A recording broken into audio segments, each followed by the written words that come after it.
की अरे बाबा इथं आम्हाला अन्नाचा घास गोड लागा ना, धान्य पडू नये मस, तुला कशाची रे भिक्षा द्यायची.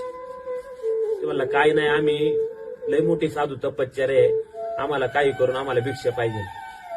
आता त्याने निरोप पाठवला प्रतापराव गुजरांजवळ. प्रतापराव गुजर पाय त्याला आले. त्याने बघितलं सगळी साधू मंडळी गाड्या सगळ्या कवड्याच्या ह्याच्या रुद्राक्षाच्या माळा बेळा. त्याने म्हणजे बुवा मंडळी दिसतात, त्यांना गडावरती सुद्धा घेऊन आले. पण चालता चालता त्या साधू लोकांना गडावरती घेऊन येताना आमचं भोळं मन प्रतापराव गुजरांचं, आणि आमचे प्रतापराव गुजर त्या भोळ्या साधू लोकांना म्हणजे आपल्या राजांनाच बोलते ते, अरे बुवा लय टप्प्या मनाच्या रुद्राक्षाच्या माळा घातल्यात रे, एवढं तपश्चर्या साधू तुम्ही हे करताय, तुम्हाला भविष्य कळत असेल की. पुढच्या माणसाने फक्त मान हलावले तर काय सांगणार ना. अरे मग मला सांगणारच. 6 मास उलटून गेलं तर राजगडावरती नाहीत, आग्र्याला गेल्यात, लांब दिल्लीपर्यंत. आमचा अवसर नाही की तिथपर्यंत आम्ही जावं तलवारी घेऊन आमच्या राजांना सोडून आणावं. गडावरती तुकडा गोड लागत नाही बुवा, तुमच्या पाया पडतो, फक्त आमचं राज सुखरूप गडावरती कधी येतील एवढंच आम्हाला सांगा.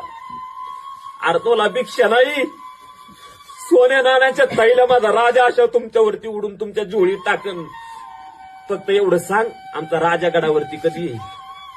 दादांनो, नुसते मावळेच वाडा बघत नव्हते. या दगडातला प्रत्येक चिराना चिरान, दगड ना दगड या राजाचे पाखरासारखे वाड बघत होता. आणि तो राजा त्या भगव्या कपडे घालून, राजांच्या डोळ्यातून पाणी येत होतं, कसे तरी राजे पाणी आपल्या डोळ्यातून लपवत होते. आता ते साधू मंडळी म्हणले की आम्हाला भिक्षा पाहिजे, भिक्षा आणले गेले. म्हणले तसं नाही, आम्हाला भिक्षा पाहिजे ना, तर आम्हाला ते आऊसाहेबांचीच हातची भिक्षा पाहिजे.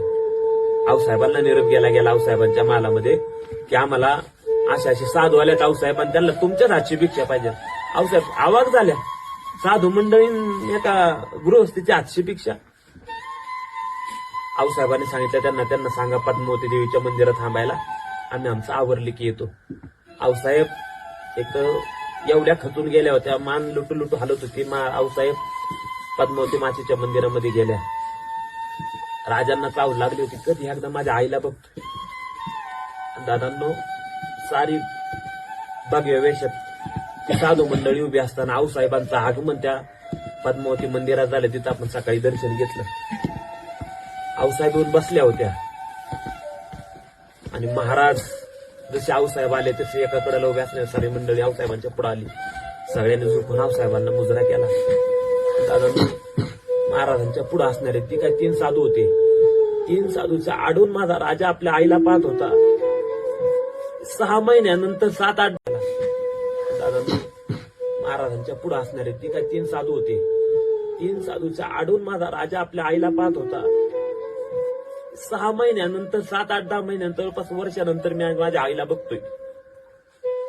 डोळे लपवणं, ते अश्रू लपवणं महाराजांना जड झालं. महाराजांनी पुन्हा मावळ्याच्या पाठीमागे आपलं मस्तक घेतलं की जेणेकरून माझ्या डोळ्यातले अश्रू त्या जिजाऊ साहेबांना दिसू नये म्हणून. सगळ्यांना भिक्षा वाढल्या. आता एक भिक्षा घेतल्यानंतर बाजूला झाला तर नंबर आला होता आपल्या राजाचा. दादांनो, आऊसाहेबांना पाहिलं, भिक्षा सोडायचं सोडाच, माझ्या आऊसाहेबांचं पाय धरलं माझ्या राजा. डोळ्यातले अश्रू टपाटपा पायावरती पडले. दादांनो, त्या माऊलीनं रात्रीची दौड करत माहुली किल्ल्यापासून शिवनेरी किल्ल्यापर्यंत त्याच्या राजाला पोटात एवढा त्रास होत असताना दौडत होत्या. त्या जिजाऊ मासाहेब ओळखायला चुकतील का? ज्या आर्थिक क्षणार्धात लक्षात आलं, अरे एखादा साधू तर एखाद्या गृहस्थीच्या पाया पडतोय, स्पर्श करतोय, साधू नाही. दादांना माझ्या जिजाऊ मासाहेब एवढ्या हुशार होत्या. अशी स्थाप माझ्या शिवरायांच्या पाठीवरती सांगितलं. शिवबा म्हणायला सुद्धा चिपजत होत होती माझ्या आऊसाहेबांची, आणि नकळत कंठ दाटून आलेला शिवबा म्हणून माझ्या राजांच्या पाठीवरती हाक मारली. आऊसाहेब म्हणून मोठ्याने हंबरडा पडला, कडकडून मिठी मारली. लेकरा, किती दिवस वाट बघायची रे आम्ही. आमच्या सुनमाईंनी देव पाण्यात ठेवल्यात. अन्न कुणाला तुकडा गोड लागला, टांग पत्ता नाहीये तुमचा.